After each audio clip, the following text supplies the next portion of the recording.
Under a sky brushed with moonlight, the kingdom of Anyukur gleamed like a necklace of stars cast across the earth. Its towers rose high and thin, piercing the heavens, their glass and marble catching the shimmer of constellations above. The people of Anyukur said the towers were ladders to the gods, bridges for dreams and prisons for secrets. Among them stood one unlike any other, the Tower of Silence, built for solitude and sorrow, a monument that reached for the sky but offered no way down. Zara had once walked freely through the gardens of her father's observatory, her laughter echoing like silver bells between the telescope domes. At 20 she was known throughout Anyukur not for beauty or lineage, but for something far rarer, her heart's bond with the stars. When she sang, the night seemed to lean closer. Farmers claimed their crops grew taller when her voice touched the wind. Sailors navigating the river below swore her lullabies made the stars burn brighter and steadier, guiding them safely home. Her gift was a mystery wrapped in melody, gentle, sacred, and pure. But gifts that shine too brightly often draw shadows. When Queen Asha ascended the throne, her rule began with ambition and unease.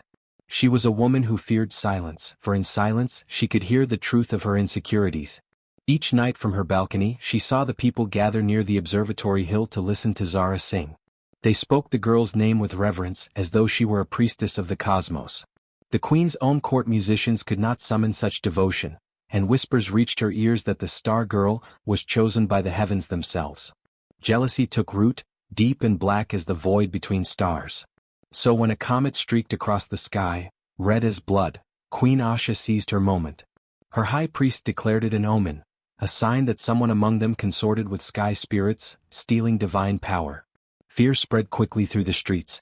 It did not take long for the jealous whispers of courtiers to point toward the astronomer's daughter who sang to the night. The guards came for Zara at dawn. They found her on the observatory's rooftop, her eyes still half dreaming, hair tangled with the wind. She did not resist when they shackled her wrists. Her father pleaded for mercy, but the priest silenced him with chants. In the great square, before a sea of frightened faces, the queen spoke. This girl has woven her soul with the forbidden stars. Her light is not holy but stolen. Let her dwell where her friends may see her always, high above, forever untouchable. That was her sentence. The Tower of Silence stood at the edge of Anyukur like a finger pointing accusingly at heaven. No door marked its base, no stairway wound within. It had been built for one purpose: confinement. The priests bound Zara in golden chains that glimmered cruelly under the sun, and then, through some cruel sorcery, raised her within the tower's hollow chamber until she was sealed at its summit. The spell shimmered around her like a mirror of air, invisible yet impenetrable. When the chanting ended, she was alone. For a long time Zara did not move. She pressed her hands against the smooth stone and found no opening, no warmth, only the hum of ancient silence. Below her, the kingdom shrank to a map of lights. Above her, the stars burned, distant, endless, indifferent. Days blurred into nights. The sky became her clock, the constellations her only companions. She traced their paths with her fingers in the air, whispering their names like prayers. Orion, Niali, the weaver's flame. Her voice echoed off the cold walls, soft but unbroken.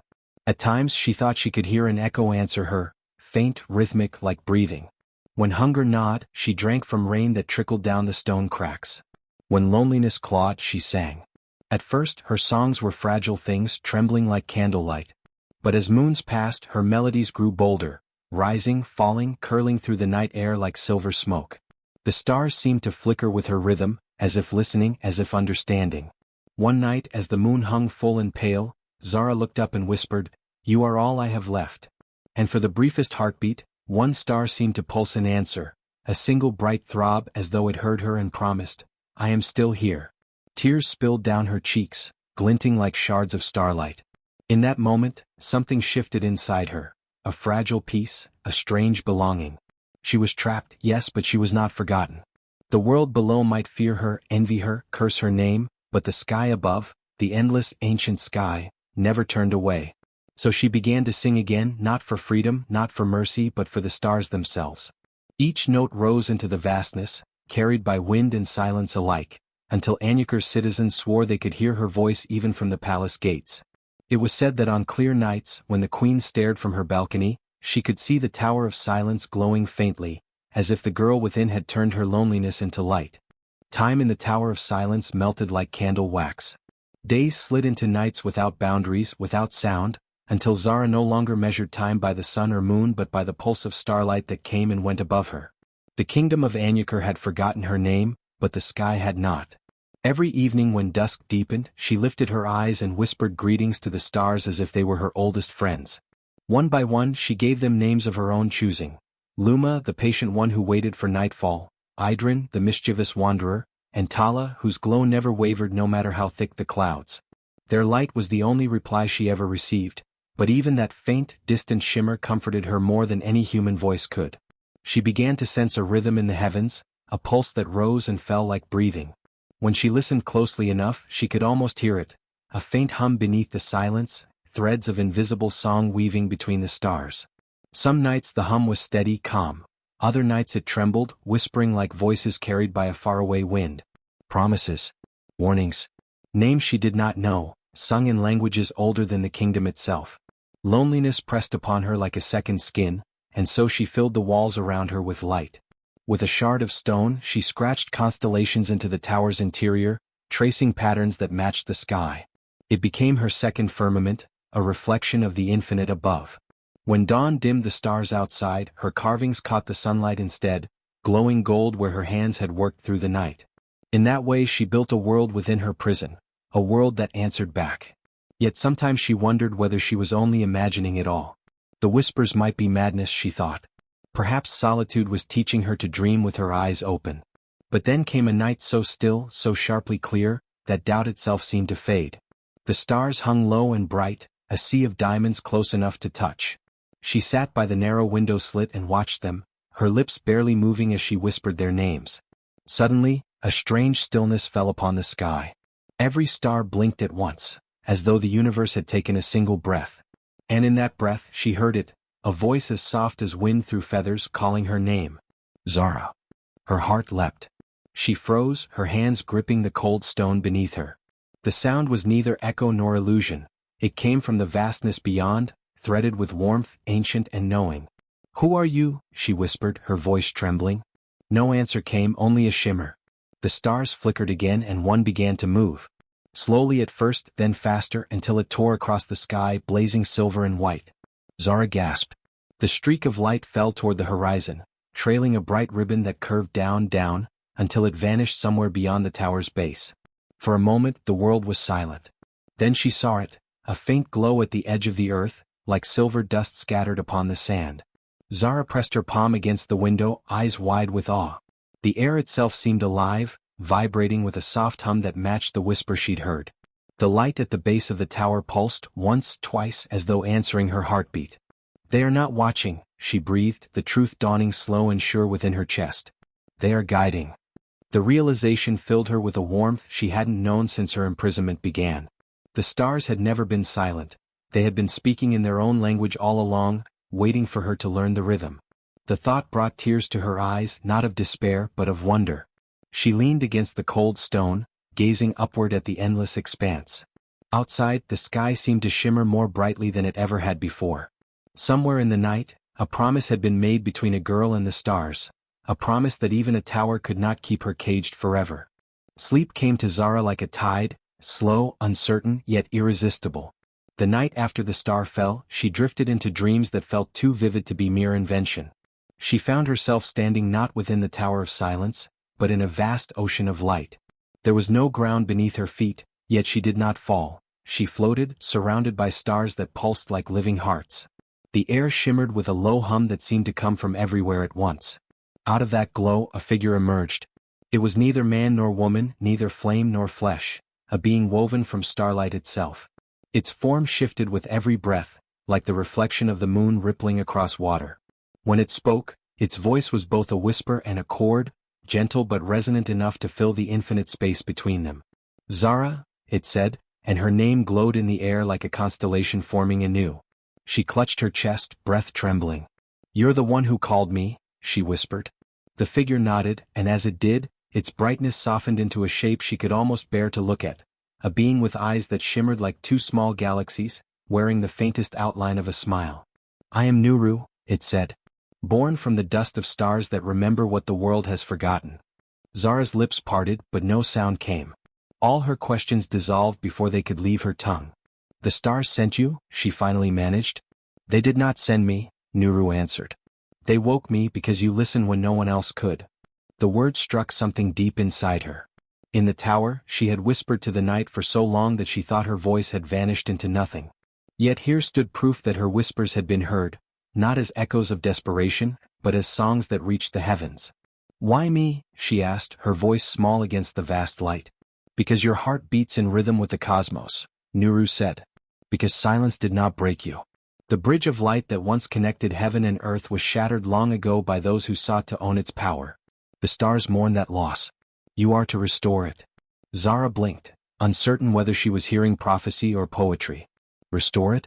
I am trapped in a tower," she said bitterly. "I cannot even touch the ground." Nuru's gaze deepened, its light pulsing with quiet strength. "The bridge is not built with hands," it murmured. "It is built with understanding. You must learn to hear not with ears but with the soul. When you breathe, you move with the rhythm of creation itself. Listen beyond sight, beyond sound. The stars are not far, they live inside your breath." Zara closed her eyes. The hum grew louder, folding into her heartbeat. She inhaled slowly, and for a fleeting instant she felt something vast, a current running through her veins that was not entirely her own. When she exhaled, the tower around her faded away, replaced by waves of light flowing through her fingertips. Each night after that, Nuru came again. Sometimes as a voice in her dreams, sometimes as a pulse of light that filled the tower walls with faint shimmer. Under Nuru's guidance, she learned to listen differently, not to words but to the vibrations beneath them. When she placed her hand against the stone, she could sense echoes of the earth's deep heartbeat. When she gazed at the stars, she could hear them breathing in unison, like a choir older than time. "Every sound you make changes the sky," Nuru told her one night. "Every breath you take sends ripples through the world. The bridge of light is made of these ripples, the harmony between all that exists."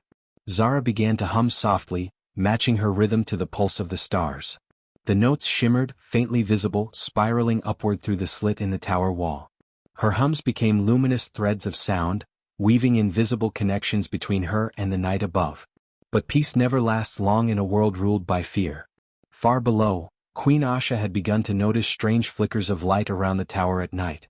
Her servants whispered that the imprisoned girl was consorting with spirits again, that the stars themselves bent closer to her prison.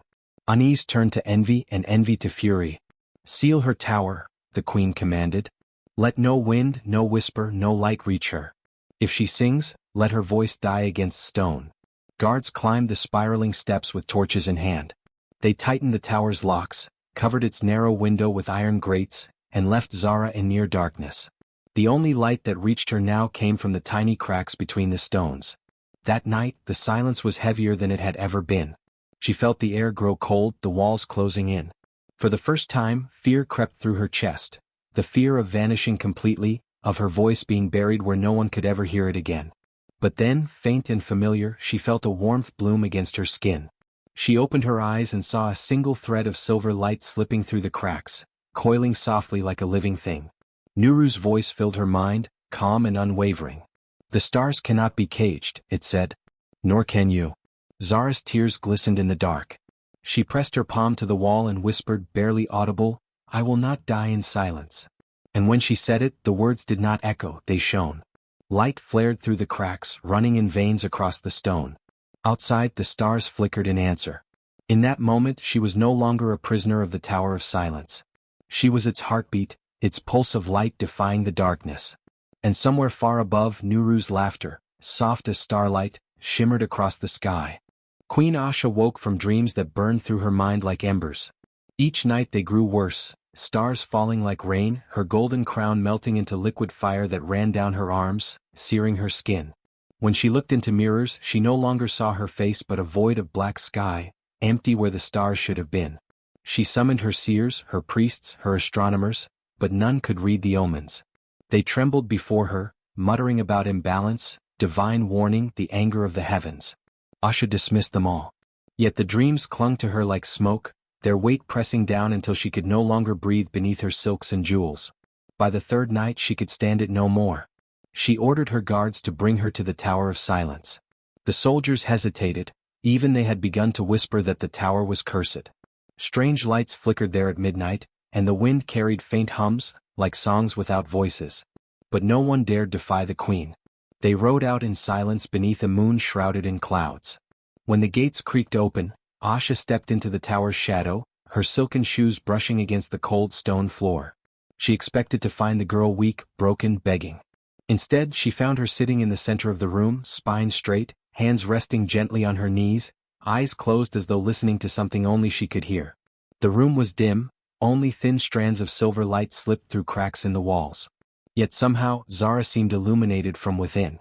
Her skin glowed faintly, and when she opened her eyes, Asha gasped. In those eyes shimmered constellations, faint, shifting, alive. "So," Asha said, forcing her voice steady, "the star child still breathes." Zara tilted her head, studying her. Her voice was soft, yet every word carried weight. "Your Majesty, the stars have spoken much of you." "Of me?" Asha sneered. "Do the heavens gossip now?"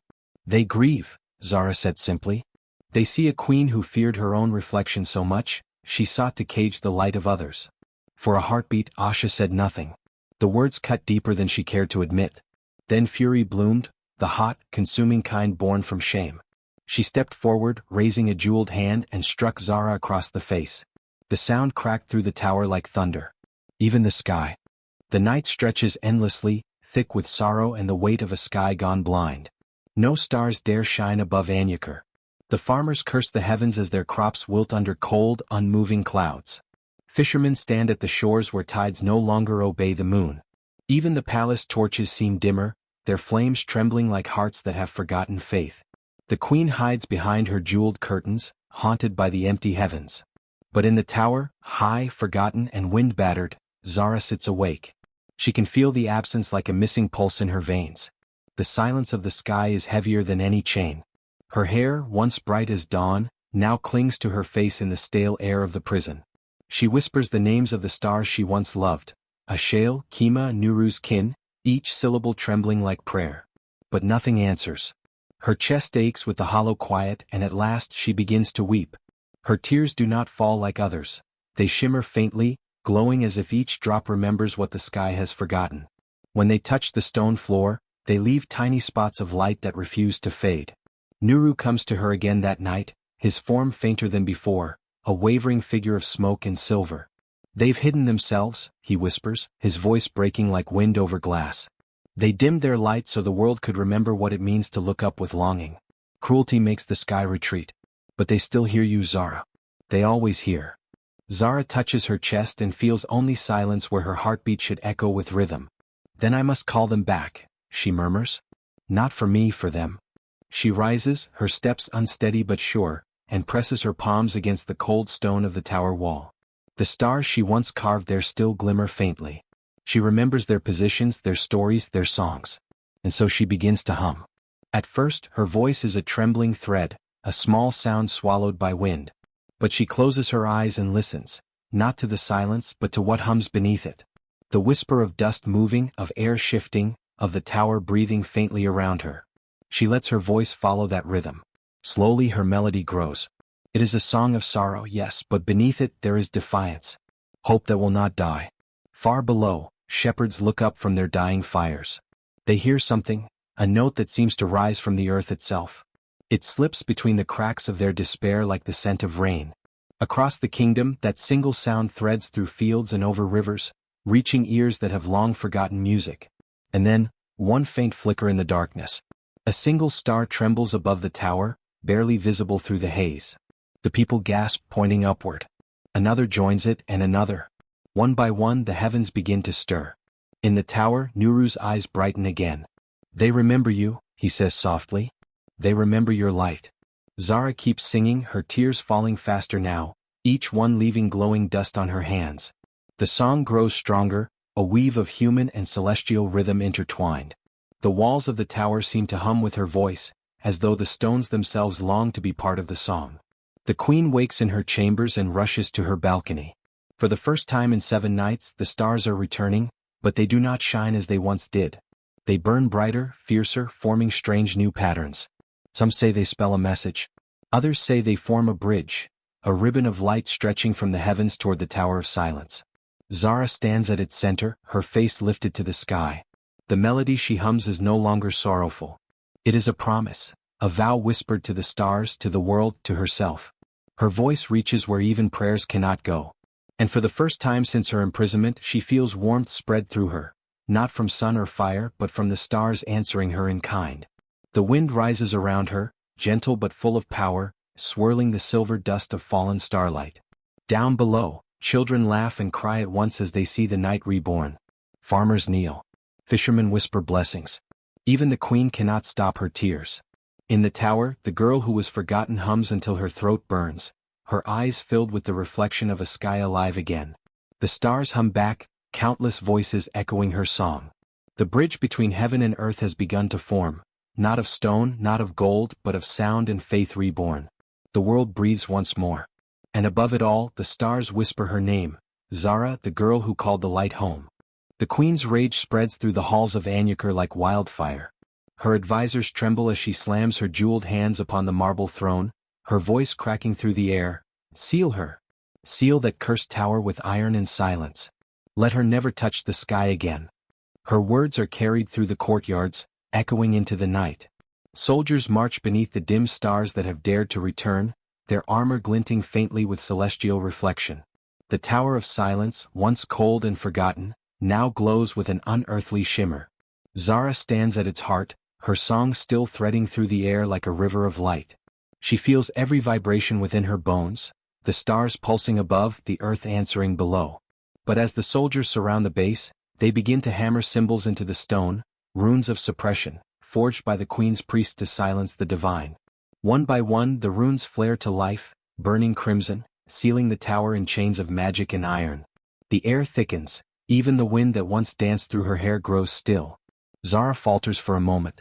Her song wavers as she feels the weight of the runes closing in. The stars dim again, flickering like candle flames struggling against a storm. In the sky, Nuru's light appears faintly, circling above her prison. They fear what they cannot contain, he whispers in the wind. But stars were never meant to be caged. Zara falls to her knees, her palms pressed to the cold stone. The walls pulse with strange symbols, crawling like veins around her. For a breath, despair threatens to swallow her. But then, deep within the silence, she hears it again, the faint hum of the heavens. The rhythm of the stars calling to her heartbeat. Not from above this time but through her. She closes her eyes, breathes in the darkness. Then she begins to sing. It starts as a whisper, a trembling melody that barely reaches her lips. But the longer she sings, the stronger it grows. Each note shakes the tower's walls. The runes flare in protest, their light burning red-hot, trying to resist the resonance of her voice. Yet her song does not stop. Her melody becomes a storm. Outside, the soldiers freeze as the tower begins to vibrate. The air thrums with invisible energy, the sound of creation itself. The runes glow, but then, one by one, they begin to crack. The queen watches from her palace balcony as lightning splits the sky in a violent web of silver and blue. No, she whispers, clutching her crown. She cannot, but the heavens no longer answer to her commands. A bolt of lightning slams into the top of the Tower of Silence. The soldiers scatter, screaming, convinced that the girl has been obliterated. For a long moment, the entire kingdom of Anyukur falls still. The sky itself holds its breath. Then a light, not of fire but of stars, bursts through the cracks of the tower. It spills outward, flooding the valley in waves of celestial glow. The iron runes melt like wax under the brilliance. The air hums with raw music, not a song of sorrow or defiance but of becoming. Inside the tower, Zara stands at the center of it all. Lightning dances across her skin, wrapping her like silk. Her feet lift from the ground as the last fragments of her chains fall away. Her hair, once black as midnight, turns to liquid silver, flowing with the current of starlight. Her eyes blaze, not with fire but with galaxies, each iris swirling with the reflection of countless constellations. The pain that once weighed her heart dissolves into a vast, pure light. She feels no fear, only the pulse of something infinite, something ancient, flowing through her. The tower walls shake and crack, but she does not crumble with them. She becomes them. The voice of Nuru fills the air once more, not from the outside but from within her own pulse. You are not their prisoners, Zara. You are their bridge. You are the song they silenced, reborn. Zara spreads her arms wide, her song now beyond language. It is sound and light and breath all at once, reaching into every corner of the kingdom.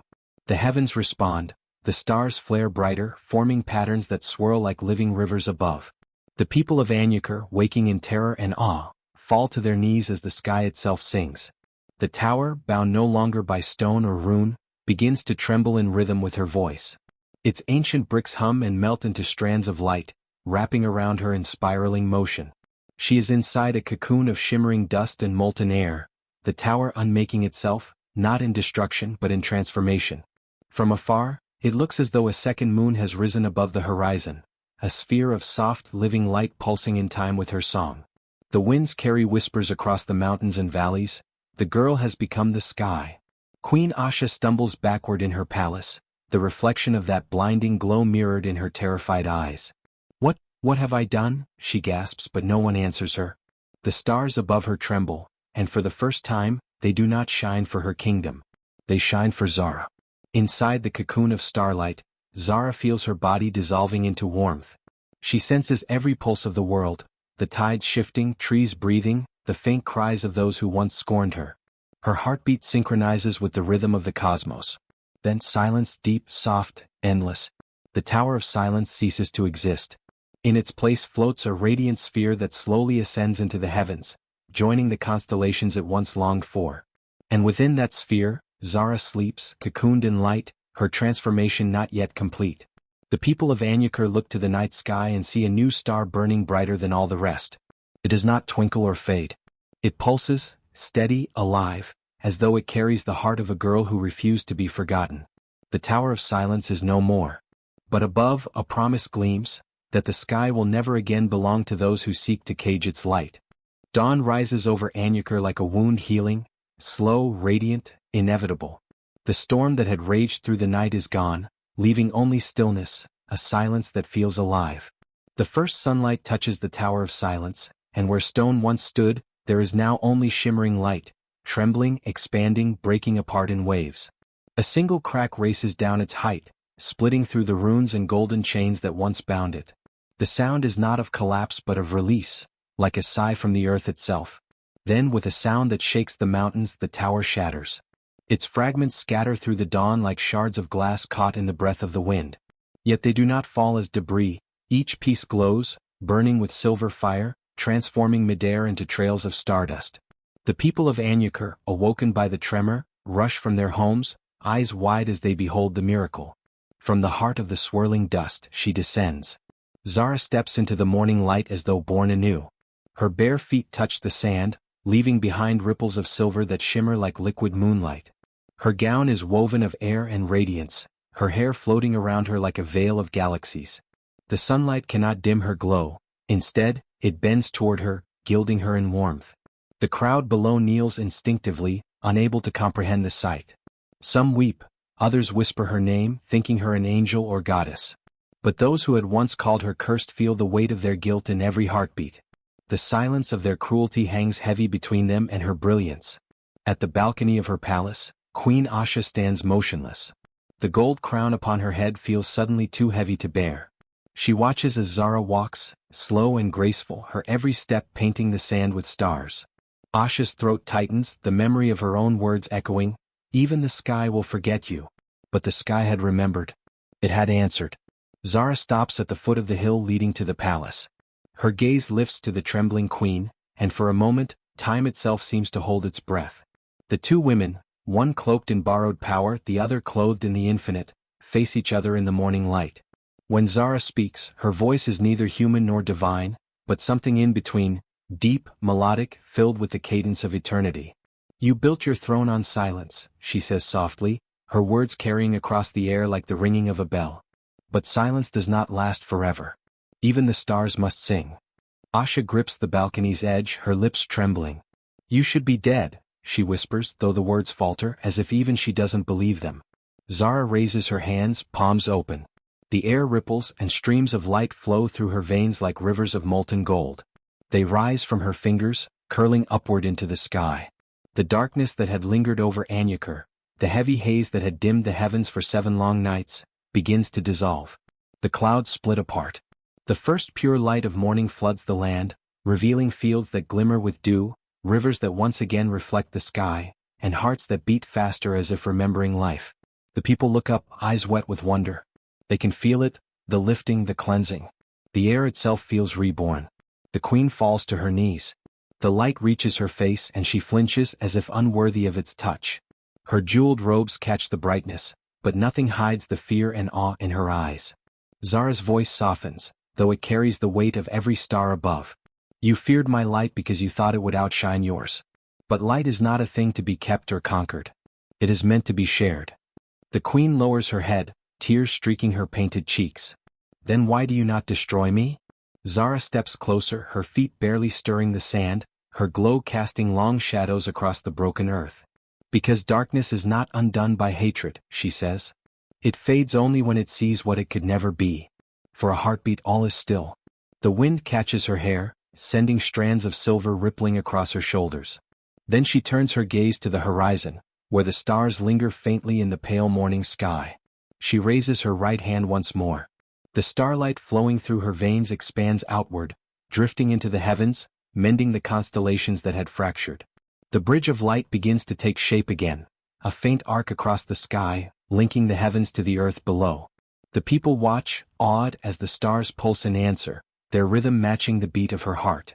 When she finally lowers her hand, the world feels whole. Birds sing again. The winds hum soft notes like distant harps. And the tower, her prison, is nothing but a memory turned into light. Zara looks one last time toward the queen, her expression calm, unreadable, and yet deeply human. May you live long enough to see what light truly is, she says, her tone neither curse nor mercy but truth. Then she walks away, not back toward the kingdom, but toward the open desert beyond, where the horizon glows like a promise. With each step, her form grows fainter, her figure dissolving into the dawn until only silver footprints remain, leading toward the rising sun. And when she is gone, the people of Anyukur swear they can still hear her, a low hum in the wind, a song threaded through the rustle of trees and the murmur of rivers. The queen stays kneeling long after, her eyes fixed on the horizon, where the girl she condemned has become the light she once feared. The dawn rises higher, golden and endless, and for the first time in her reign, Queen Asha does not see the kingdom beneath her. She sees the stars. The mountain of Anyukur rose like a sleeping giant beneath a silver dawn, its peak veiled in mist that shimmered faintly with the memory of starlight. The air grew thinner with every step Zara took, but she did not waver. Each breath carried the hum of the cosmos, and each heartbeat pulsed in time with the rhythm of the stars above. Nuru floated beside her, no longer radiant but dimly glowing, a flicker of what he once was. His form trembled with every gust of wind, his voice a whisper barely louder than the rustle of her gown. The higher you climb, he said softly, the closer the song will come to you. But the closer you come to it, the further I must go. Zara looked at him, her silver eyes calm but heavy with understanding. Then I'll carry your light where you can no longer walk, she said, and her words glowed faintly in the air before vanishing into mist. When they reached the mountain's summit, the world stretched endlessly below, valleys and rivers bathed in the pale light of dawn, and above them, the empty sky that had once forgotten its stars. The wind howled softly, cold but clean. Here, between heaven and earth, silence was not absence but waiting. Zara closed her eyes. Her hands rose, palms open toward the sky. From her lips came the melody she had carried through darkness, the song that had once freed her, that had called the stars home. But now it was fuller, deeper, a song not of sorrow but of return. Her voice wove through the air, pure and steady, each note resonating with the bones of the mountain, the clouds, the still air. And the sky answered. At first, only a faint shimmer, like a memory of light, appeared above her. Then another. Then dozens. One by one the stars blinked awake, their glow trembling as if uncertain. But her song grew stronger, rising and falling in waves that rippled through the heavens. From the highest point of the sky, a great beam of light descended, not harsh but soft as moonlight and endless as love. It touched the mountain peak, and from that touch, a bridge began to form. It was woven of light and song, strands of silver and gold intertwining, expanding, reaching far across the horizon. The bridge of light, lost for generations, unfolded once more between the earth and the stars. The heavens bloomed with color. Indigo, rose, gold, and sapphire, swirling in celestial patterns unseen since the world was young. Across the land, people fell to their knees. Farmers dropped their tools, children lifted their faces, elders wept openly as the first true starlight in centuries washed over Anyukur. Every soul felt it, The warmth, the forgiveness, the promise of something greater than kings or queens. In that light even shadows softened. Zara sang until her voice trembled, until the stars no longer needed her voice to shine. The bridge was alive now, sustained not by her but by all who still dared to hope. Beside her, Nuru's light flickered once, then steadied. His form wavered like mist at sunrise. "You kept the promise," he whispered, his smile faint but proud. "You gave them back their sky." Zara turned toward him, her eyes glistening like starlight caught in tears. "And you showed me the way." He bowed, not as a spirit to a mortal but as one star to another. Then with a final shimmer Nuru's form dissolved, his light scattering upward, joining the constellations that now pulsed in rhythm with Zara's heart. She watched as his glow became part of the heavens, a single bright star among thousands, shining steady and eternal.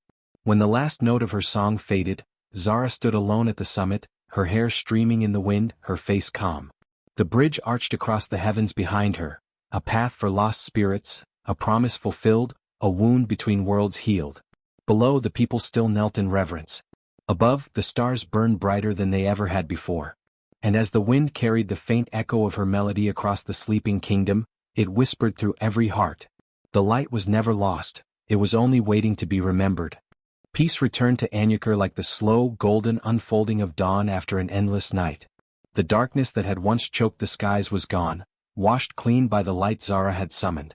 For the first time in generations, the stars no longer hid in fear, and the kingdom breathed again under their gentle glow. The rivers shimmered with reflected constellations, crops grew lush, and the wind carried a low hum, the echo of the song that had bridged heaven and earth. But Zara herself was nowhere to be found. On the morning after the Bridge of Light appeared, shepherds on the hilltops claimed to have seen her standing at the edge of the mountain, her body glowing softly like the last spark of a dying star. When the first rays of the sun broke over the horizon, she smiled, and dissolved into light. The villagers said she became part of the morning itself, her spirit fusing with the dawn so that the sun would forever rise in her memory. From that day forward, when the first light touched the earth, it came not as pale gold but with a subtle silver hue, the color of Zara's starlit soul. The queen, Asha, who had once sealed her away in jealousy, lived to see the aftermath of her own cruelty. In the nights that followed Zara's disappearance, she found no rest. Dreams tormented her, visions of the girl's glowing eyes, her calm voice, the trembling tower, and the bridge of light that stretched beyond mortal reach. In every reflection, the palace mirrors, the water basins, even the polished gold of her crown, Asha saw stars flickering behind her own face, as if Zara's gaze still lingered there, silent and watchful. At last she could bear it no longer. She called her court together and with trembling hands removed her crown. "I ruled from envy," she confessed before them all. "And envy is a blindness that dims the world." Her voice cracked but she continued, "Let light rule Anyukur now, not my shadow." With that, she abdicated the throne and vanished into quiet exile, wandering among the mountain villages as a humble servant. Some said she spent her final years tending to the shrine built in Zara's name, cleaning its steps before dawn, her face always turned toward the rising light. The people, freed from fear, began to rebuild. The Tower of Silence, once a monument of cruelty, was restored not as a prison but as a place of remembrance. Stones from the ruins were washed, polished, and stacked again, not in cold symmetry but in graceful spirals that reached upward, open to the sky. At the tower's summit, the villagers placed a single silver sphere, a mirror of the stars, forged from melted jewelry donated by every family in Anyukur. Each year, when the twin moons eclipsed and the sky turned dark, the people gathered beneath the tower to sing Zara's melody, the song she once sang to the stars. The sound rose like incense, echoing across the valleys, and when the final note faded, the stars seemed to shimmer brighter, as if answering back. The tower became known as the Shrine of the Morning Star, and it was said that any traveler who climbed its steps in silence could hear a faint hum beneath the stone, Zara's song still alive in the heart of the world. Children born under falling stars were given special names: Zariel, Zarina, Zarine, each a whisper of her legacy. They were called Zara's children, believed to carry a spark of her celestial light. Many of them grew to become poets, healers, and dreamers, people who could see patterns in the stars and hear music in the wind. To them the sky was not distant, it was kin. In time her story became legend, told beside fires, sung in the markets, carved on clay tablets passed through generations. Yet even as myth, Zara's tale never lost its pulse. She was no longer seen merely as the girl in the tower, but as the spirit who taught the stars to hope again. Some said that when the world grew too heavy with sorrow, when wars threatened to drown the heavens once more, a new star would appear, brighter than all the rest, and in its glow they would see her silhouette, standing between heaven and earth, her hands outstretched in song. On such nights, mothers would lift their children and whisper, "Look, the morning star is watching." And the little ones would gaze upward, eyes wide with wonder, believing that somewhere beyond the clouds, Zara still sang for them. Generations passed. The queen's palace crumbled into ivy-covered ruins. The shrine of the morning star stood tall, untouched by time. And every dawn, as the sun broke over the horizon, its light would catch on the silver sphere atop the tower, scattering beams across the fields like the touch of a blessing. In that light, the people always felt her presence, soft, unseen but steady. A promise that the stars, once silenced, would never fall quiet again. And though her body had long turned to light, Zara's name lived on in every sunrise. Her melody still drifted through the winds, faint but unforgotten, a bridge between the mortal and the divine, between night and day. Peace had not simply returned to Anyakar. It had been reborn through her.